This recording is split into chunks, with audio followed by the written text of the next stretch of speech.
క్రీస్తు ఇదే సమయంలో ఉన్నామంటే మనము క్రిస్మస్ సమయంలో ఉన్నాము. మనము దేవుని పుట్టినరోజు దినముల్లో ఉన్నారు. మనందరికీ తెలుసు. ఈ లోకమంతా ప్రపంచమంతా కూడా 25వ తేదీన మరి క్రిస్మస్ అంటే మనందరికీ తెలుసు. క్రిస్మస్ అంటే రెండు మాటలు, ఒకటి క్రైస్ట్, ఇంకొకటి ప్లస్ మాస్. అంటే క్రైస్ట్ అంటే దేవుడు, మాస్ అంటే ఆరాధన. అంటే ఈ దినములు దేవుణ్ణి ఆరాధించే దినములు. దేవునికి స్తోత్రం, హల్లెలూయా. క్రిస్మస్ అంటే దేవుణ్ణి ఆరాధించడం. అయితే ఇది క్రైస్తవులకి కొత్తది కాదు. ఎందుకనంటే మనం ప్రతిరోజు కూడా దేవుణ్ణి ఆరాధిస్తుంటాం కనుక క్రిస్మస్ మనది. ప్రతి దినము కూడా మనకి ఒక్కొక్క క్రిస్మస్ పండుగ. అయితే ఈ లోకంలో ఉన్న అనేక మంది క్రిస్మస్ ఏ విధంగా చేస్తారంటే దేవుని ఆరాధించడం ఆ 25వ రోజు మాత్రమే ఆరాధిస్తారు. అందుకే ఆ రోజు క్రిస్మస్ కి ఈ లోకమంతా ఆ రోజు నిర్ణయించుకుంది. కానీ మన క్రిస్మస్ అనేది చూసుకుంటే క్రైస్తవ జీవితంలో అది ప్రతిరోజు క్రిస్మస్ అనేది మన జీవితంలో ఉండాలి. ఎందుకంటే క్రిస్మస్ అనే అర్థం ఏంటంటే దేవుణ్ణి ఆరాధించడం. దేవుణ్ణి ఆరాధించడం అంటే ఒక ఆరోగ్యే కాదు, కానీ క్రిస్టియన్ జీవితంలో లేకపోతే క్రైస్తవుడు జీవితంలో లేకపోతే సంఘ జీవితంలో ప్రతిరోజు కూడా మనం ఏమి చేయాలండి? దేవుని మనం ఆరాధించవలసిన. దేవునికి స్తోత్రం, హల్లెలూయా. అది కొద్ది సమయము. ఈ క్రిస్మస్ అంటే ఏంటి అనే మాటలో నేను వాక్యంలోంచి చూపించి నా ముందుకు వెళ్తాను. నా వాక్య పరిచయంలో యెషయా రాసిన గ్రంథము 9వ అధ్యాయం 6వ వచనంలో ఒక మాట, ఒక ప్రవచనం ఇక్కడ రాయబడి ఉన్నది. త్వరగా మన బైబిల్ ఉన్న వారు తీస్తే నాకు అందిస్తే, ఎందుకంటే నాకు తెలుగు రాదు కనుక తెలుగులో చదువు అందిస్తే చాలా మంచిది. ఏలయనగా మనకు శిశువు పుట్టెను, మనకు కుమారుడు అనుగ్రహించబడును, ఆయన భుజముల మీద రాజ్యభారముండును. ఆశ్చర్యకరుడు, ఆలోచనకర్త, బలవంతుడైన దేవుడు, నిత్యుడగు తండ్రి, సమాధానకర్తయగు దేవుడు, అధిపతి అని అతనికి పేరు పెట్టబడును. దేవునికి స్తోత్రం, హల్లెలూయా. ఇక్కడ మనం చూసుకుంటే ఇది ఒక ప్రాఫెసీ అంటే లేకపోతే ప్రవచనం అని మనకు తెలుస్తుంది. ఎందుకంటే ఈ ఐజాయా పుస్తకం లేకపోతే యెషయా అనే పుస్తకము దేవుడు పుట్టక ఎన్ని సంవత్సరాల ముందు రాయబడిందండి?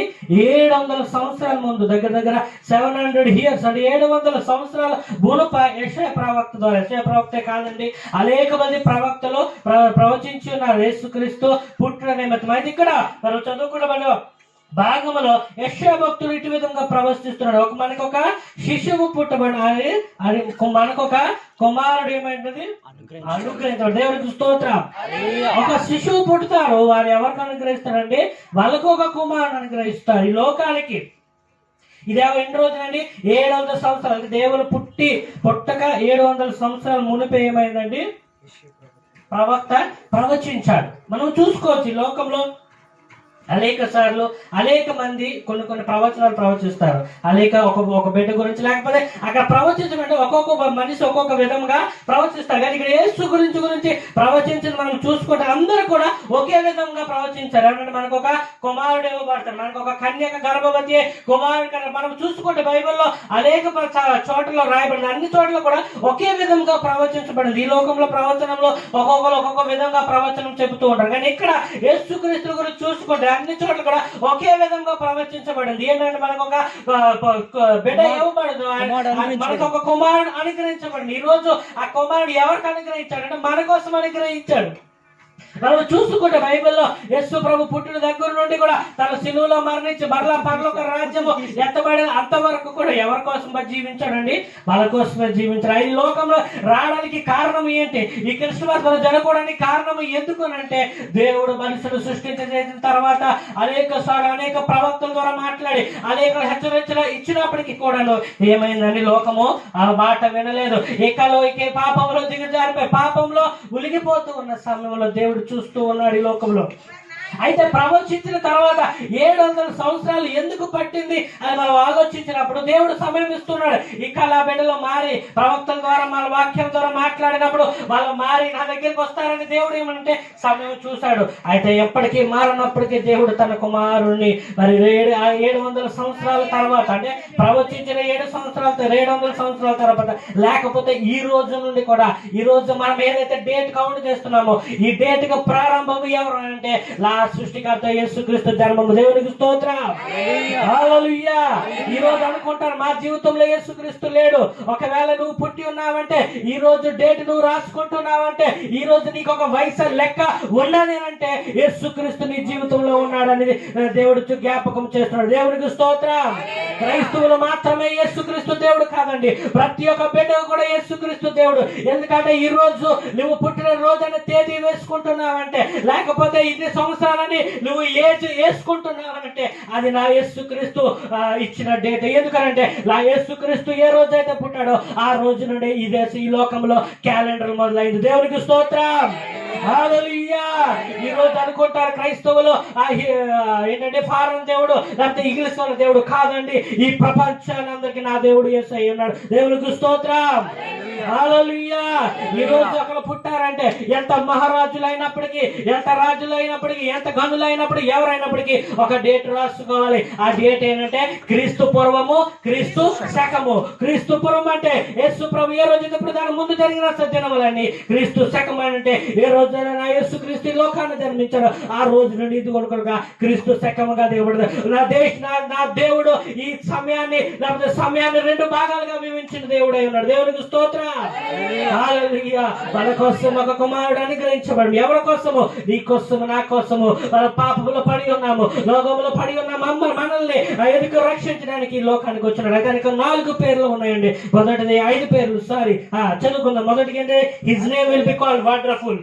తెలుగులో ఆశ్చర్యకరుడు. మొదటి ఏంటంటే ఆయన ఆశ్చర్యకరుడు. ఎందుకు ఆయనకి ఆశ్చర్యకరుడు అని పేరు పెట్టాడంటే ఆయన ఈ లోకానికి వచ్చిన తర్వాత ఇది ప్రవచనం అండి. ఇది ఒకటి ముందుగా జన్మించక ముందుగా ప్రవచనం ఇచ్చాడు. ఆయన ఏంటంటే ఆశ్చర్యకరుడు అంటే ఆశ్చర్య కార్యములు చేసే దేవుడు అండి. దేవునికి స్తోత్రం.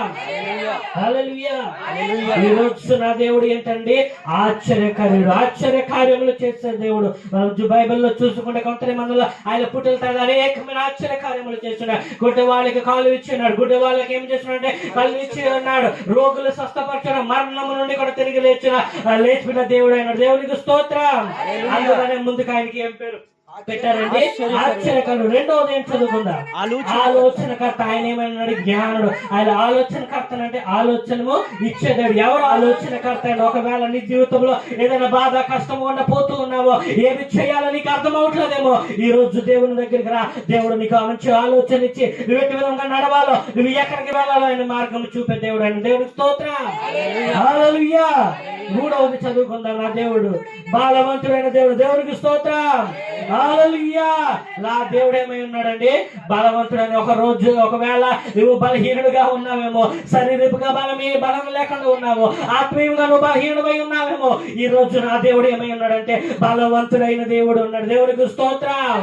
ఒకవేళ నువ్వు బలం లేదేమో, శారీరకంగా కృంగిపోతున్నావు, ఆత్మీయంగా కృంగిపోతున్నావు, బలహీనుడు అయిపోయి ఉన్నావేమో, ఈ రోజు నా దేవుని దగ్గరికి రా. ఇదిగో ఈ రోజు నా దేవుడు యేసుక్రీస్తు నా దేవుడు నిజ రక్షకుడు నేను ఒప్పుకొని ఆయన నీకు బలం ఇచ్చే దేవుడు అన్నాడు. ఎందుకంటే ఆయన బలవంతుడు కనుక.